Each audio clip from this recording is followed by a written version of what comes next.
महिलाओं की संख्या कम से कम 1000 थी, टोटल 1000 से भी ज़्यादा थी। और 300 साढ़े 300 तो ये मेरे साथ मतलब विरोधी हल्के से आई हुई हैं। नमस्कार, स्वागत है आपका और मैं हूं आपके साथ प्रीति सिंघल।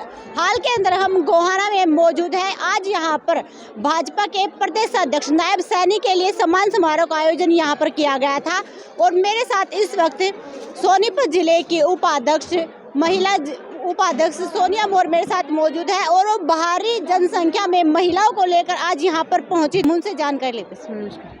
सब बहनों को राम राम। और जो मेरी बहनें यहाँ मेरे साथ आई, नारी शक्ति को मतलब एक बढ़ावा दिया, मैं सभी का पहले तो इनका धन्यवाद देती हूँ। मैम, आप कितनी जनसंख्या में यहाँ पर महिलाओं को लेकर पहुँचे हो? महिलाओं की संख्या कम से कम 1000 थी, टोटल 1000 से भी ज़्यादा थी। और 300 साढ़े 300 तो ये मेरे साथ मतलब विरोधी हल्के से आई हुई हैं। मैम, आप महिला नेत्री के रूप में लगातार आगे बढ़ते जा रहे हो, जो मतलब इतना महिलाओं को साथ लेकर चल रही हो, आप खुद भी एक महिला हो, तो बीजेपी के राज में आप क्या स्थिति देखते हो महिलाओं की? देखो, बीजेपी के राज में महिलाओं को काफ़ी बढ़ावा दिया जा रहा है। जैसे कि अभी तक हमारी जो प्रधानमंत्री इंदिरा गांधी जी रही, उनके पूरे परिवार ने राज किया।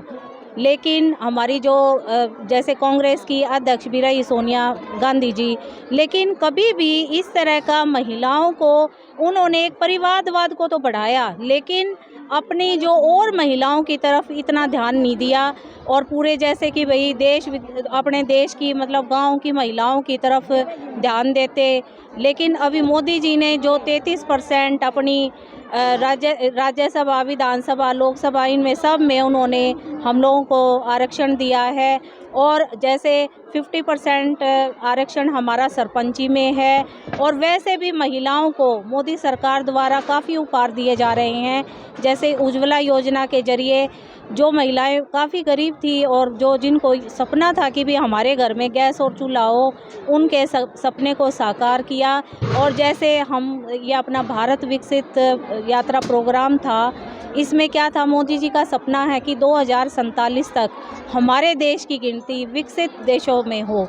तो उसी के अंतर्गत हमारा मतलब कोई ना कोई अभियान अपनी मतलब उन्नति के लिए मोदी जी चला रहे हैं, स्पेशली महिलाओं के लिए।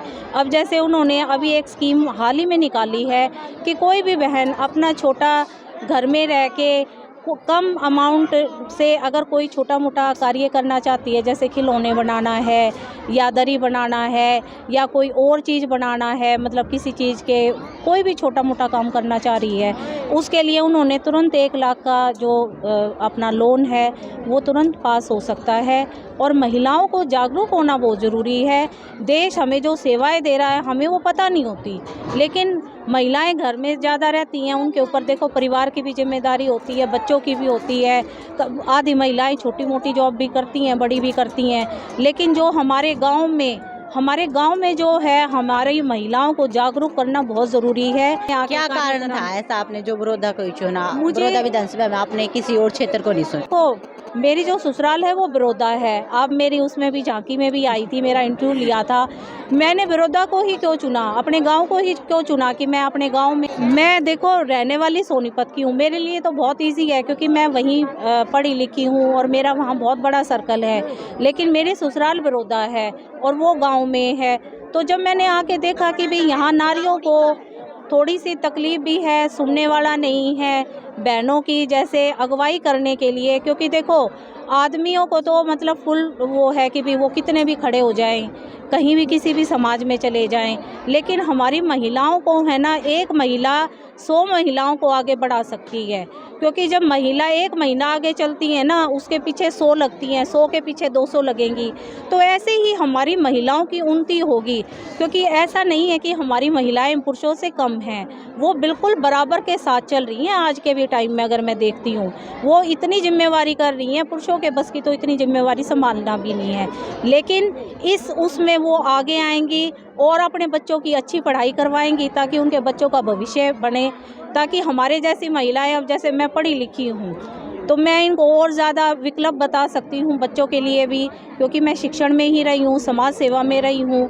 और जैसे मेरे हस्बैंड कर्नल थे तो मैं पूरे देश विदेश में घूमी हूँ, तो मुझे पूरी नॉलेज है और मैं चाहती हूँ कि मेरी बहनें, मेरी महिलाएं, चाहे वो देश के किसी भी कोने पे हो, वो उन्नति करें, वो आगे बढ़े, ताकि हम लोगों को एक दूसरे से खुशी मिलेगी, एक दूसरे की खुश देख के।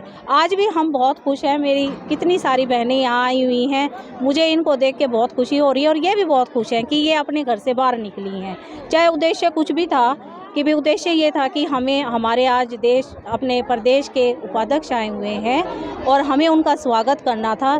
मैंने इन महिलाओं से विचार किया, इन्होंने मेरा साथ दिया। आप क्या कहना चाहोगे?